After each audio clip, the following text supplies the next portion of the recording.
Are race relations getting better or worse under Donald Trump? The inimitable Reverend Jesse Lee Peterson will join to discuss race and sex in the Trump era.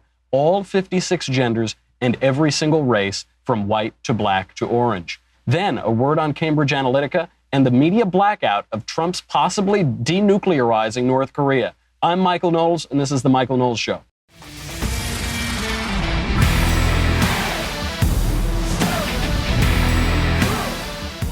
That's a lot to talk about today. Race, sex, ending the Korean conflict after 70 years, the media blackout, this Cambridge Analytica nonsense. That is a lot to get to. We're going to get to Jesse first. If you don't know Jesse Lee Peterson, who is the author of The Antidote, Healing America from the Poison of Hate, Blame, and Victimhood, this man has cojones of steel. This man has cofejones of absolute steel. He is totally courageous. He just speaks the truth as he sees it.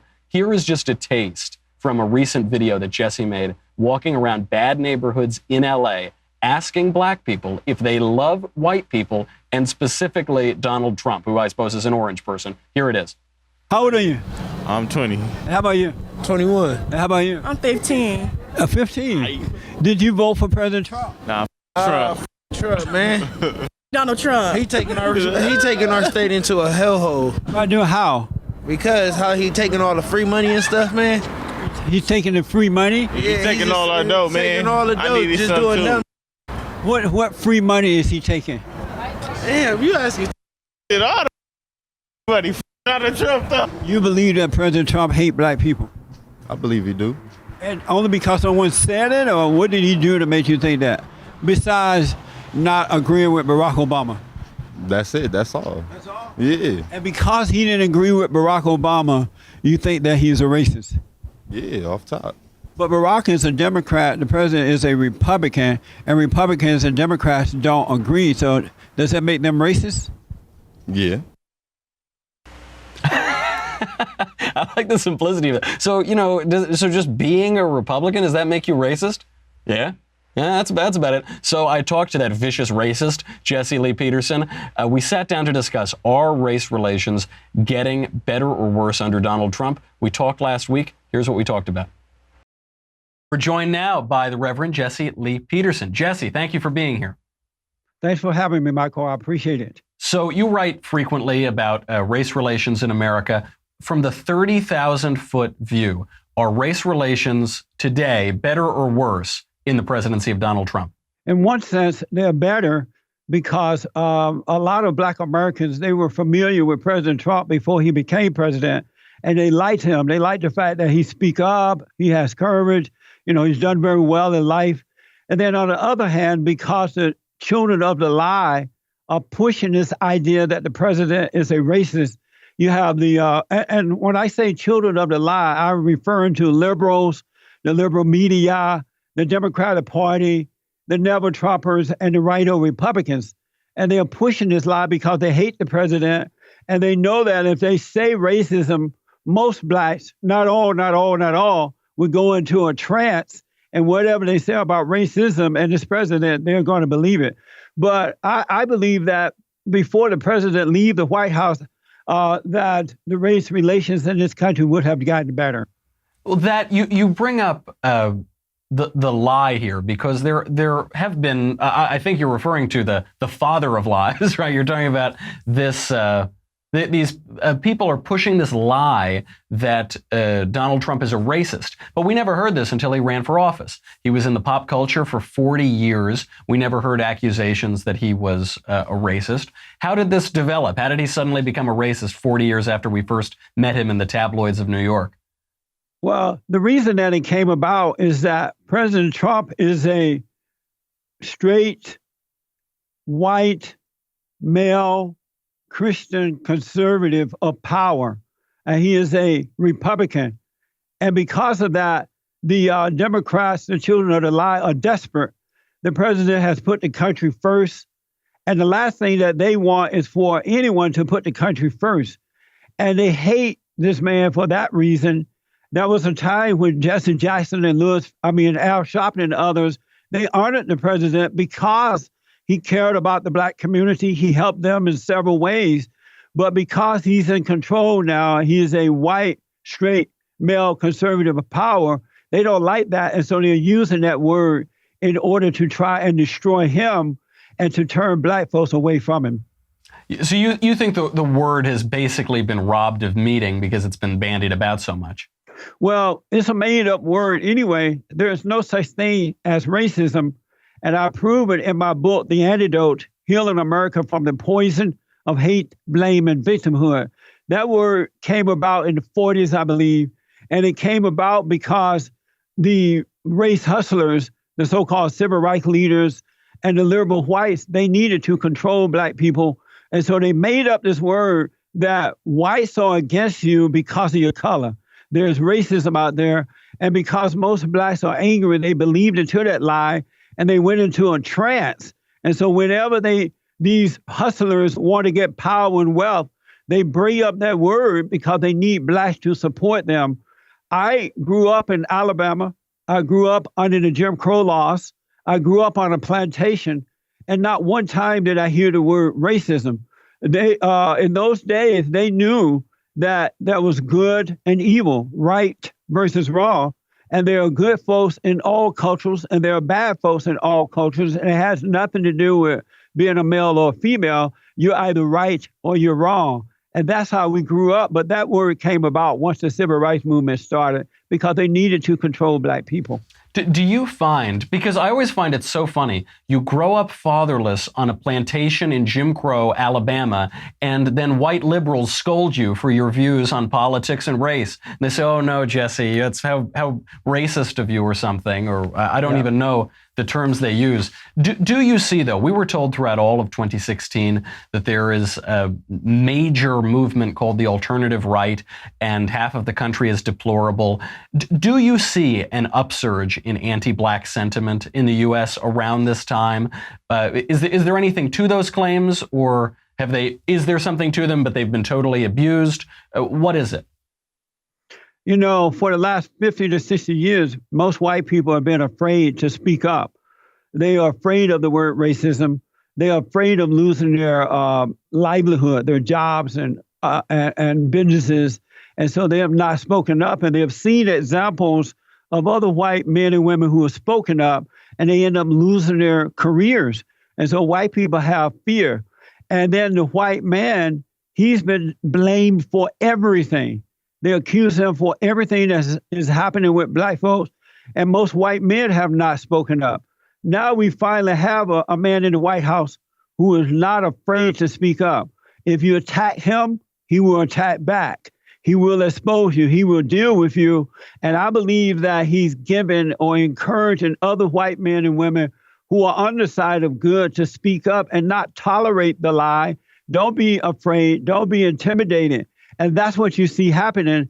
And the children of the lie don't like that, because if white Americans wake up and take back control of their lives and their country, it will be over for the liberals. And that's why they're accusing white people of being racist and all the white supremacists. It's once again, they're using these words to try to intimidate.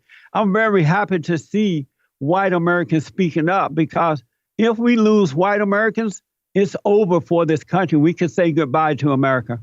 Do you think, because I do think that it's been used as a cudgel, words like racist or white supremacist, or so, I do think they're used as a cudgel to intimidate regular old people, run-of-the-mill Republicans who want lower taxes or something. It's clearly a bullying tactic. It's interesting to compare, especially to like the 1960s and 70s. Louis Farrakhan, the leader of the Nation of Islam, he gets a total pass from the mainstream media. A racist, if ever there was one. If the word does have meaning, it certainly refers to him. He talks about the satanic Jews. He blamed the Jews for 9/11. He called Hitler a very great man, and he calls white people devils. Yet, the Congressional Black Caucus plays nice with him. There's even a photo of Barack Obama meeting with him, all smiles, in 2005, and yet the mainstream media totally covered that up. If racism is the issue, if we want to reduce racial bigotry, which all people do, all people of goodwill do, I suppose, why does Louis Farrakhan get a pass? When I first moved to LA back in 1968, I started to listen to Louis Farrakhan because I had this anger And at the time, I had not overcome. I had not forgiven my parents, so I had not overcome the anger. And so I listened to Jesse Jackson and Louis Farrakhan and others. And in that state of anger, I thought that he was telling the truth. And I thought that the battle was between blacks and whites because I believed into that lie. And at the time, Louis Farrakhan would come to LA and he would speak at the Forum in Inglewood, California. And he would say that black people were the first people on earth. They were very smart. And then there were some black people who turned evil and went into a laboratory and created the white man. And as a result, we have the blue-eyed devil. And that's how white people came about. And he blamed the Jews for all the problems with black America, calling them blood-sucking Jews and how they controlled everything and all that. And we believed into that lie at the time because there was no one saying that it wasn't true. The Black Caucus, the black representatives were going along with that. And what they were teaching black people is that we all have to stick together because we are black and fight against the racist white people and the blood-sucking Jews. And that's what you see happening now. In all honesty, the members of the Black Caucus who are supporting Louis Farrakhan, they believe in what he says. They teach that themselves. And so that's why you still see them supporting him, because they agree with it. And because of the double standard in America today, these blacks can get away with doing and saying whatever they want because they know white people are not going to stand against them. It has just gone out of control. And it's not going to change until black people who are on the side of good and whites and Jews alike stand together and fight against these people. Otherwise, it's only going to get worse because they are encouraging other young black people to do the same thing and believe into the same thing. The only thing I'll say in defense of Louis Farrakhan is we did create Ben Shapiro in a laboratory. That is true. We did. We turned up the facts and the feelings a little down. Yeah, that's on Farrakhan. Louis Farrakhan is an evil man. He's evil to the core. Yeah. There was one time when he was calling for an all-black state within the United States. He is so evil. But because he's black, he's able to get away with it. It seems as though it's changing a little bit now. I hope so.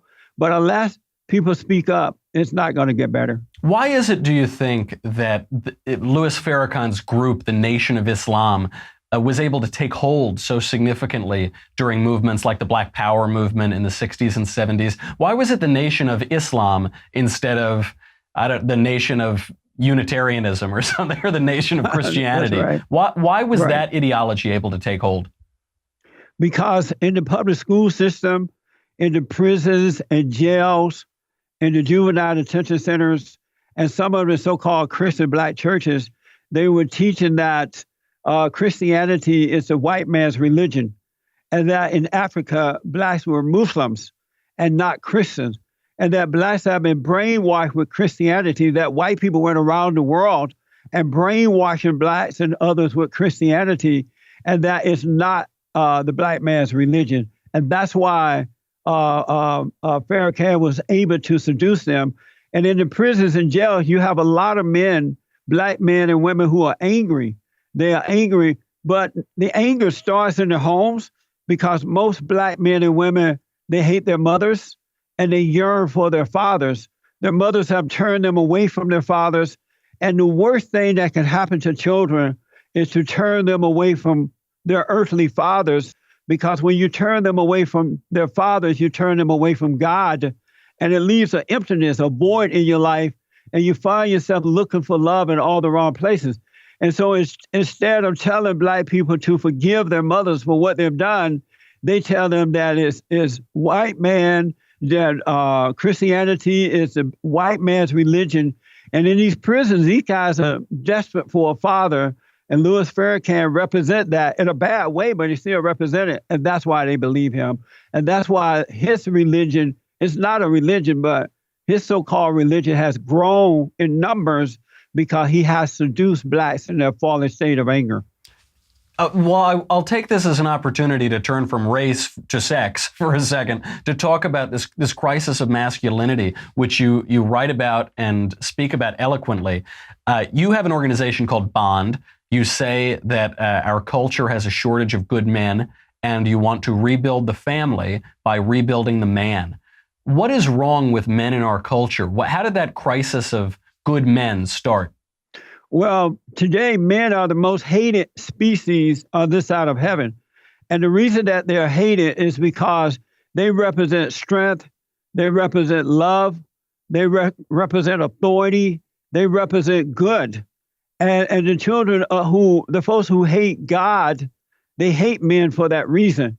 Because in the Christian world, there's an order of life, and that order is God and Christ, Christ and man, man over woman, and woman over children. And when you have that order, life works better for you. But when you remove that man from his family by degrading him or attacking him or falsely accusing him of being a child molester or abuser, then you turn the wife and children away, and then evil can take over the minds of the women, the wife and the children, and destroy it. But as long as you have that man over the woman, with God's love operating through him, that cannot happen. And I saw that happen with black men first, where under Lyndon B. Johnson, he came in with the Democrats' approval, and they said to black people, "We are going to help you. You can't make it in life because of racism." And so, but you can't have a father in the home. We're going to give you government programs and all this stuff, but you can't have a man. And the man left his home. The government took over along with the race hustling so-called civil rights leaders, and it's just been downhill. Today, most black women hate black men, and most black men hate black women because it's not in the nature of a woman to raise children. It's in the nature of the father. That's why God married man and woman so that they can be there to help each other raise children. And when the father leaves the home, the mother has to impose her will on them. She has to operate with anger and a lack of patience, and that ends up destroying the innocence of the children because they become angry at the mother. And as you know, whomever you become angry at, you become like them. You take on their identity. And as you notice, most black men, even the so-called straight ones, they act like women. They're easy to anger. They're impatient. They don't want to work anymore. They're blaming the white man for their problems because they have the nature of their mothers instead of the nature of the father. And that can only change when they forgive their mothers for what they've done and then return to the father. It is one of the central predictors of future success, whether you were raised in a two-parent home or if the father ran out. That is a predictor that you're going to have a harder time in life. You have made it very far in life, and you grew up without a father in Alabama. You got over your anger. You talk about this and you write about this. How did you do it? When I moved to LA at 18, I was on my own, and I had a lot of fear and doubt and insecurity. I didn't really know what I wanted to do in life. I had this emptiness inside of me, deep down in my soul, and it didn't matter how much money I had or where I lived or anything. I still had the void. And so I went to some of the black churches, and I would tell the preachers that I felt this way, and they would say, "Well, it's not you, it's racism. It's the white man keeping you down." And for the first time in my life, I started to resent white people. And as you know, when you hate, what you put out come back on you. My life went to hell in a handbasket. And so, long story short, I started to think about this. And I'm thinking, if the white man is holding me back because of my color, why is it that he's not holding Jesse Jackson back and Al Sharpton and all those people? They're doing they're wearing pretty nice suits and doing just well. And then, so I asked God to let me see what was wrong, right? And he allowed me to see that I resented my parents, my father for not being there, and my mother who tried to turn me away from him. And I had become like my mother. And so as a result, I understood that I needed to forgive them. And when I forgave them, God forgave me. And he gave me perfect peace. He took the anger away. I have no anger. And this has been 29 years ago. I have no anger. And I only have love, but not emotional love. A love that allows me to speak up and deal with evil, but don't resent. And then when I was growing up, we was always taught to work and be independent. So I already had that going on for me, but I didn't have the inner self-control and security that a man should have. I now have that, and I have the best life on this side of heaven because I hate no one. I disagree with what some people about, but I don't have anger toward them about it. Is that the essence? If we're talking about forgiveness, that's an important lesson for all cultures at all times to keep in mind, because if you carry things around with you, it is really going to deform you. It's really going to wreck your life. Is the message here basically just Christianity? Just repent and believe in the Bible? Is that the message for the culture? Michael, I can promise you it is the message. Once you forgive, but forgive your parents first, because a lot of people, especially with the mothers, they always blame the fathers, so they deal with the fathers, right? But a lot of adults, young and old, are afraid to deal with their mothers because they feel guilty. The mothers make them feel guilty. The mother make them feel that it's the father. But once you forgive your parents, then God will forgive you, and he will take that identity away from you and give you back your identity so that you could be you. And there's nothing on earth like being you. You know, we're supposed to have the good values of our parents, but we are not supposed to lose our identity and become like our parents. And so once you forgive, you will be forgiven. You will have perfect peace. You will wake up, and then you can live your life. And until that happens, you're never going to find peace within. I noticed the Democrat Party seems to have doubled down on their strategy of the past several decades. They've elevated Keith Ellison, a former member of the Nation of Islam, to become vice chairman of the party. Is there any hope that Democrats will listen to one of your programs at some point and get the message and moderate a little bit? I doubt that the politician aspect, the political aspect of the Democratic Party will, but I have to honestly tell you, there are Democrats there are blacks and others who have been voting for the Democrats for however long. They are hearing this message and they are forgiving. They're starting to deal with their own lives, and they are waking up. They're overcoming the anger, and they are turning away from the Democratic Party. I think that the Democratic Party is so far left now, it's going to take another 100 years before they turn around. These people love power, they love wealth, and they love to control the people. And I don't see them giving that up anytime soon. But I'm happy about that, because now that we have the great white hope in the White House, he's putting the country first. People going back to work, you know, they're seeing more money on their paychecks. I know people personally who are starting businesses as a result of the president. And I think that that's going to impact him more. So let the Democrats go far left. Let them serve their father, the devil. I'm quite happy with that, because America is waking up. On the topic of the Great White Hope, and specifically on Donald Trump and race relations, there is this incredible video you put up in February where you went into these terrible neighborhoods and you asked people two questions. Do you love Donald Trump, and do you love white people? And the answers you got were incredible. What did you find? I found that most of them hate white people. They're angry at white people. And then a lot of them were angry at President Trump too, simply because he's white. And I've been saying for years that he's orange. No, I'm kidding. I'm sorry. Go on. I know. I've been saying for years that most black people hate white people. And it's not whites hating blacks, it's blacks hating whites. And it's because they're coming from destructive homes.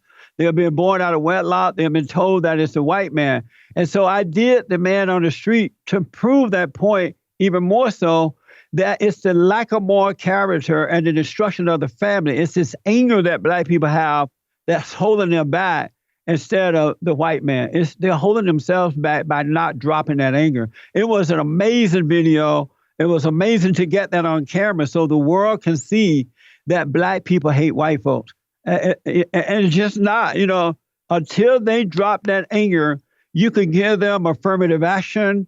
You can allow them to move into your neighborhoods. You can allow them to go to whatever school they want to. Until they drop that anger, they will always be complaining and blaming white folks for their lack of. And so I proved that on the video. I hope everybody check it out. Everybody has to go see it because, Jesse, one thing about you that I've always loved is that you exist on like another plane of existence. So you have no fear. You have no fear whatsoever. You will go into any neighborhood and with a microphone and say, so do you love Donald Trump? What, do you love him? There is no guile. There's nothing being held back. What you see is really what you get. You're having these very honest conversations. I wonder, because obviously the left and the media want to use terms like racist or bigot or this or that and wring it around our necks. But I wonder about the difference between culture and race. It seems to me that race doesn't really matter much at all. It doesn't. And it doesn't really affect anything from what I can tell. But culture matters tremendously, and culture matters a lot. The word culture derives from the same word as the word cult. It comes from what you worship. If you worship money, you're going to have a more materialistic culture.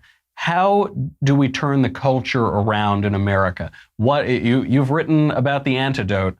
What is the hope? How does the culture have to change so that the country can become more unified, more productive together? That's a really good question. First of all, we got to tell the truth. And the reason I don't have fear, Michael, is because when God took my anger away, he took away fear. Anyone who has anger has fear. Anyone who doesn't have anger will not have fear. I had fear before. But what we got to do is we got to start telling the truth. For too long, we have allowed the lie to persist, to go on and on, generation after generation.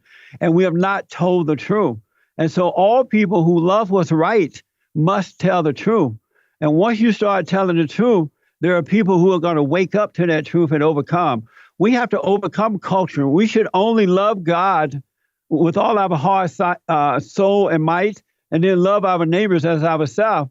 And if you love anything else along with that, then you're not going to love your fellow man. I can enjoy culture. I can take it. I can go to the hood and eat some collard greens and fried chicken or whatever they eat. But I'm not into the culture thing.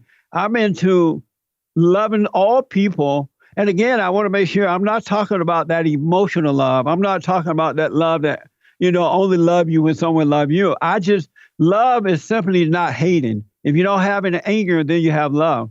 And so until we start telling the truth, it's just the cultural thing would get worse. The people would be more divided. We can no longer be afraid to stand up and tell the truth. That's the only thing that's going to defeat the lie. The truth, that is absolutely true. It's very easy to say, there are troubles in this world. Another great Peterson that I talked to, Jordan Peterson, whom I spoke to a little while ago. Yes. He pointed out that people now want to pretend that there isn't suffering in this world, that we aren't naturally going to suffer. But there is an important verse which says, you'll suffer in this world, but take heart, for I have overcome the world. What's on the horizon for you? What projects are you working on? And how can we get you to run for office or something? Well, hey, Urban, bring me the T-shirt. I have this great T-shirt I'm going to show you here in a minute. But we're having a town hall meeting at Bond, my headquarters in Los Angeles, on April, I believe it's 21st. I get the date for you.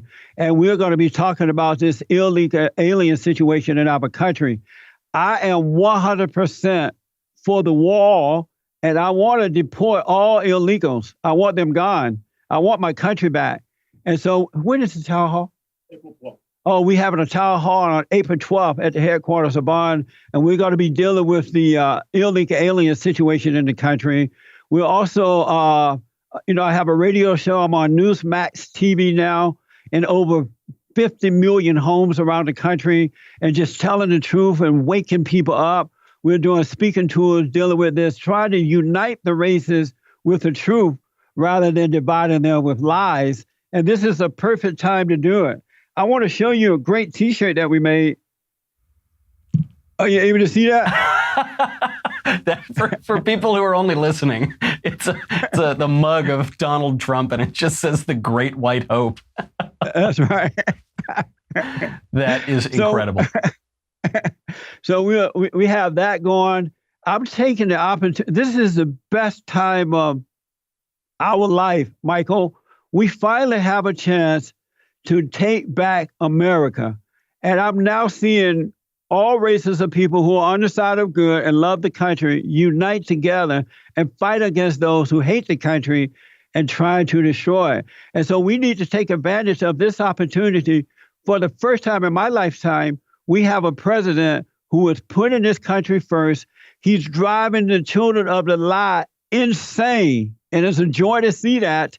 But I want to unite the country while we have him in the White House. And once we're united, it would be harder to tear us apart again. Love is the key. If you walk around with a chip on your shoulder, if you walk around hating everybody, you're not going to have a good life. You're doing it wrong. There are even schools of this in the academy. The Harold Bloom calls it the school of resentment, when you approach literature or history or whatever, and you just hate the guys and you say, oh, I bet he was a racist. I bet he was a sexist. I bet I don't really like him. If you go around life like that, you're not going to have a good time. That's right. You'll walk lighter if you get rid of hate and start loving people. And that is the antidote. I'm sorry. Sorry for interrupting, Mike. I want to encourage people to go and forgive. Start with their parents first. And don't ask them to forgive you. You forgive them.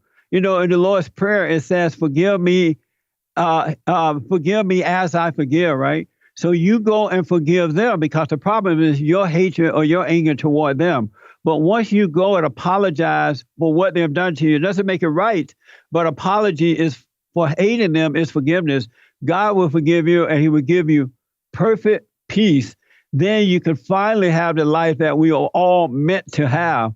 We were meant to have a good life. We can have challenges, but when you don't have anger, you can overcome those challenges. That's it. The Reverend Jesse Lee Peterson, The Antidote, Healing America from the Poison of Hate, Blame, and Victimhood. Also, check him out on Newsmax. Check him out all over the internet and these town halls. Jesse, it is always so good to see you, and I look forward to seeing you again. Thank you, Michael. I enjoyed talking to you. I really appreciate you having me on. Do you love Jesse Lee Peterson? I love Jesse Lee Peterson. What a guy. He is great. We have to talk about the news. We have to talk about how Donald Trump may be denuclearizing North Korea. Let me tell you, if someone were taking bets on that, I probably wouldn't have won money. But hey, in the age of Trump, you can't predict anything. Never say never when it comes to Donald Trump. We'll also talk about this Cambridge Analytica non-controversy, the most absurd non-controversy that the Democrats have come up with in decades, and really what it's all about, how everything in the news is designed to attack Donald Trump. But I can't do that yet, because I have to say goodbye to Facebook and YouTube. I said goodbye to YouTube a long time ago, but I've got to say goodbye to Facebook.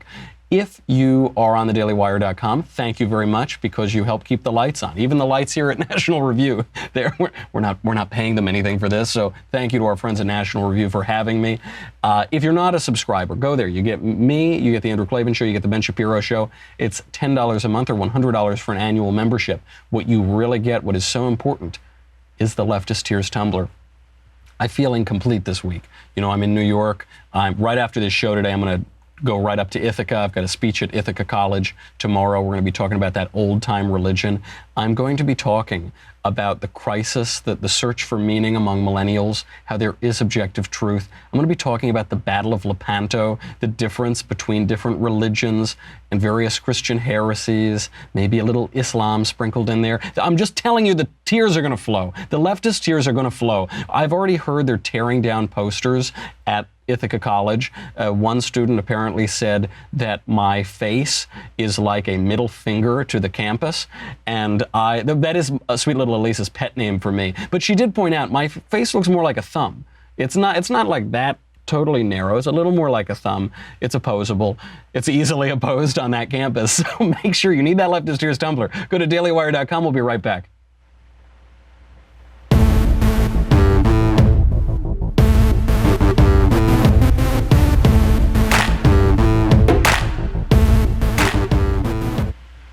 My very opposable head. I wonder if Antifa's going to throw any tomatoes or Molotov cocktails at it tomorrow. We shall see, shouldn't we? Okay, let's very quickly, before we have to go here, and I need to go sit in 5 hours of traffic. We have to talk about what's in the news because it is clearer now than ever that everything that is in the news is designed to attack Donald Trump. That's it. That's the only common thread between all of it. There are women's marches that don't invite women. There are the March for Our Lives that have Planned Parenthood supporting them. It seems like they want certain gun control, but they don't want any effective gun control, and really they just want to take away all of your guns. All of this weird moment. They're attacking John Bolton. They're attacking Facebook. They're attacking Russia. They want spaghetti at the wall. They want anything to hit. It's so pathetic. Because I'm in New York, I've been going into different places, restaurants, offices, and they have CNN and MSNBC on, which I rarely am subjected to. But it just drives this point home, especially CNN. It just exists to attack Donald Trump. Let's look at just Cambridge Analytica for a second. This is the most absurd, innocuous controversy that Democrats have come up with in a very long time. It's a nothing story. Here's what happened. Users gave their data to Facebook, and then certain companies, through Cambridge Analytica, created certain apps and tools to have users give them their data, and they did. That's what happened. There's like a little quiz, and it says, are you really smart, and do you want to give us all your data? And you say, yeah, I really want to give you all of my data, and then they have it. A marketing company used Facebook effectively. Oh my gosh. By the way, if it were a Democrat who did this, you wouldn't hear about it. All you heard in 2008 was Obama's the digital candidate. He's using digital. Oh, he's so great. You even heard this about Hillary until we found out it wasn't true. Then when Republicans use digital really well, it's a national scandal. Another way that you know this is nothing. So on Twitter today, one of the top trends was Robert Mercer. And Robert Mercer is a big GOP donor. And the big scare headline was that Robert Mercer, who had invested in this thing and that thing, and his third cousin twice removed, worked at Cambridge Analytica, whatever, that he had donated to John Bolton's Political Action Committee. John Bolton, the new national security advisor to President Trump. And this was groundbreaking. This was really earth-shattering news. A GOP donor donated to a Republican's Political Action Committee. Breaking. And also, the sky remains blue, and fish continue to swim, and the sun continues to shine. This is also breaking news. He's a GOP donor. He gives to a lot of Republicans, of course. But this is how you know they don't care about this Cambridge Analytica thing. Republicans used technology well, and they're very angry about that because only Democrats are supposed to use technology well. They're very upset, so they attack anything they can. Why are they bringing up John Bolton? Oh, because John Bolton is Donald Trump's latest move. He just appointed John Bolton NSA, so now it's got to be about John Bolton. They will grasp at anything.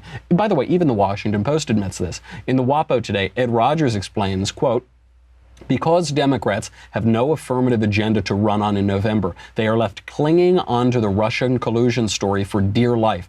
Even when it comes to Bolton, Democrats such as Tim Kaine, who would have been the second woman president, have gone so far as to suggest that perhaps Bolton shouldn't receive a security clearance because he's interacted with the Russians over the years. Well, most foreign policy professionals in the United States make it their business to interact with Russians on a regular basis. Oh, and by the way, it was the candidate who picked Kaine as her running mate, Clinton Kaine, whose allies actually used Russian-supplied information.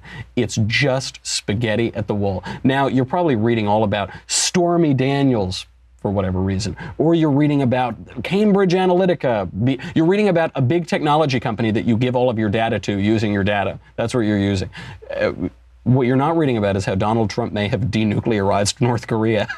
After 70 years of aggression with this country, we met 20 years of a nuclear program, more than that. We may have denuclearized them. The main stories on CNN and the New York Times today, though, if you search, just assume that's probably a big headline. No, that would be Stormy Daniels. We might denuclearize North Korea, a major geopolitical threat, or Donald Trump had sex with a porn star once 10 years ago, allegedly. We might not all burn up in nuclear holocaust because of a rogue state that we've been fighting for 70 years. Donald Trump, a guy who bragged about having sex with porn stars, may have had sex with a porn star one time 10 years ago. That's the headline. That's the headline on the New York Times and CNN. The lead story in the Washington Post was about how awful Trump's policies will be toward immigrants. That was the big headline. North Korea might denuclearize. But the immigrants, and here's the headline from the Washington Post. National security Trump proposal would penalize immigrants who use tax credits and other benefits. Listen to the language. Immigrants, how would it, so someone's here, they're an immigrant. Why would they be penalized if they use welfare? The Washington Post writes, immigrants who accept almost any form of welfare or public benefit, even popular tax deductions, could be denied legal U.S. residency under a proposal awaiting the administration, which is seeking to reduce the number of foreigners living in the U.S. Hold on a second. I thought we were talking about the immigrants. An immigrant is someone who comes to the United States legally. An emigrant leaves his country. An immigrant is accepted into a new country. So it's saying immigrants who accept almost any form of welfare could be denied legal U.S. residency. But if they don't have legal U.S. residency, then they're not immigrants.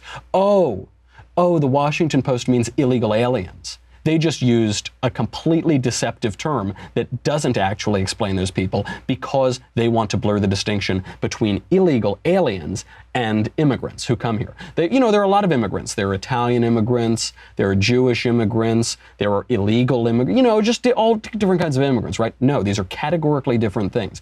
And this is why you cannot trust anything that you read in these sources. It's why you can't trust the news. We see that everything is designed just to attack Donald Trump. It isn't designed to report the news. That's why we call it the fake news. But just the language that they use comprises lies. The whole constitution of the language that they use is lies. The word immigrant to refer to illegal aliens is deceptive, dishonest, lying, fake language. It's just baked into the very medium that they're using to report the news. So that's a little bit of a sidebar, but it's really important to pay attention to those things. I've got a PragerU video coming out soon on the importance of language, which is ironic because I didn't write a book, so now I get to talk about language. But it's very important to pay attention to that language. Language concedes whole premises.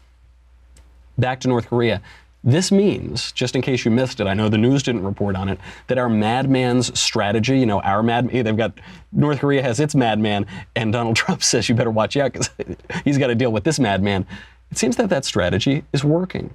It seems that strategy is working. And it seems that the appointment of John Bolton isn't coincidental. It seems that is working. John Bolton, maybe the most vocal voice in the United States, the loudest voice in the United States, attacking North Korea, hammering North Korea. Donald Trump appointed John Bolton NSA like 5 minutes ago. He hasn't even taken office yet, and North Korea says, okay, we'll denuclearize. Okay. Hey, so I was thinking we might appoint John, but we'll do it, we'll denuclearize. Okay, we'll do it. Okay, well, I didn't even finish. I could have said John Billington. I could have said, no, but okay, you have Bolton, right? That is a pretty good strategy. And this is the meaning of peace through strength.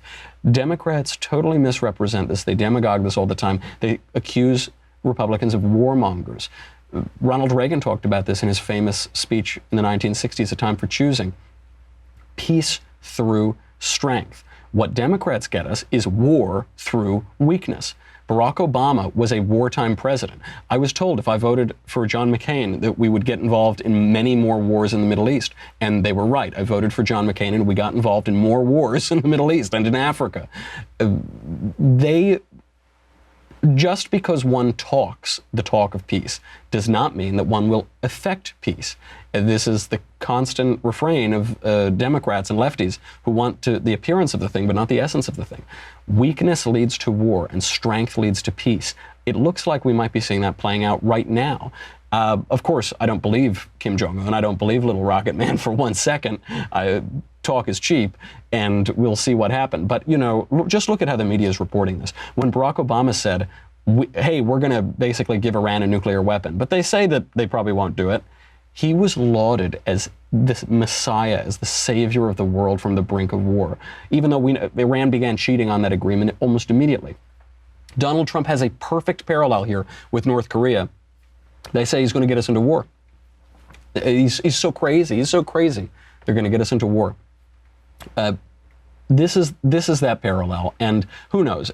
Probably Kim Jong-un is a liar, and probably we can't trust him. This is right ahead of the summit. He said it to China, but let's not forget that North Korea is basically just an ancillary state of China. So if China pushes them, if get tough talk with China and putting pressure on China will force North Korea to the table, all the better for it. And we should remember the important phrase of Ronald Reagan, doveryai no proveryai, trust but verify. I don't know how to say that in Korean. We should look it up, and hopefully Donald Trump says it at the table. Okay, I'm heading up to I'm heading to Korea. I can't wait. I'll probably get protested there. I'm heading up to Ithaca. We'll have a show tomorrow. We're going to be doing the mailbag, so get all of your questions in, especially if Antifa comes going for me. You know, this might be the last mailbag for a while, so make sure you get all of your questions in. In the meantime, I'm Michael Knowles. This is The Michael Knowles Show. I'll see you tomorrow.